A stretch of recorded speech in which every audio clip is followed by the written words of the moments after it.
10वी-12वीच्या विद्यार्थ्यांना, पालकांना आणि शिक्षकांना परीक्षेसंदर्भातील सर्व माहिती आणि इतर अनेक सुविधा एकाच ठिकाणी उपलब्ध करून देण्याकरिता महाराष्ट्र राज्य माध्यमिक आणि उच्च माध्यमिक शिक्षण मंडळाकडून MSBS HSE हा मोबाईल ॲप उपलब्ध करून देण्यात आलाय। या संदर्भात 2 दिवसांपूर्वी परिपत्रक काढून राज्यातील सर्व विभागीय मंडळांना सूचित करण्यात आलंय। या ॲपमध्ये student log in, institute log in, employee log in असे 3 प्रकार देण्यात आले आहेत।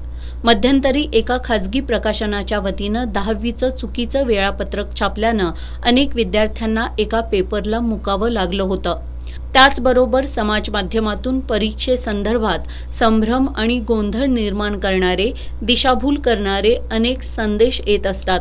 अशावेळी खात्रीशीर माहिती विद्यार्थी, पालक, शाळा आणि शिक्षकांना सहज उपलब्ध व्हावी, एकाही विद्यार्थ्याचं नुकसान होऊ नये या उद्देशानं याची निर्मिती करण्यात आली आहे।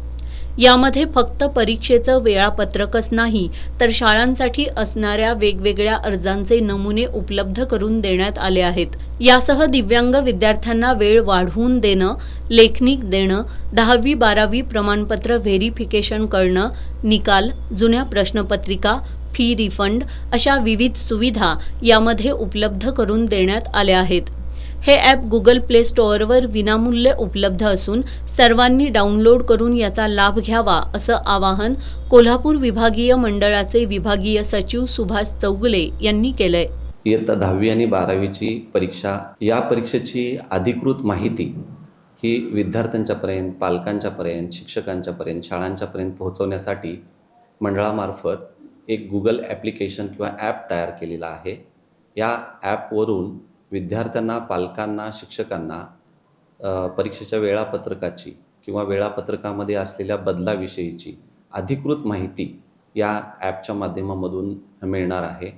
गुगल प्ले स्टोअरमधून अँड्रॉईड मोबाईलवरती हा कोणालाही ॲप डाउनलोड करता येणार आहे।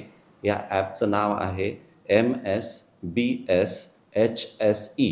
अशा नावाने हा ॲप विद्यार्थ्यांनी, पालकांनी आणि शिक्षकांनी डाउनलोड करून घ्यावा आणि 10वी आणि 12वीच्या परीक्षेच्या वेळापत्रकाबद्दलच्या अपडेट्स असतील किंवा परीक्षेमध्ये काही बदल अचानक संभवले तर त्या बदलाच्या संदर्भातले सुद्धा अपडेट या मोबाईल ॲपवरून संबंधितांना अधिकृतपणे मिळतील।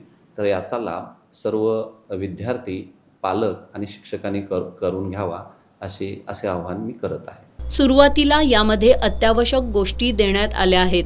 भविष्यात यामध्ये आणखी सुधारणा करून अधिकाधिक सुविधा उपलब्ध करून देण्यात येणार असल्याची माहिती त्यांनी यावेळी दिली।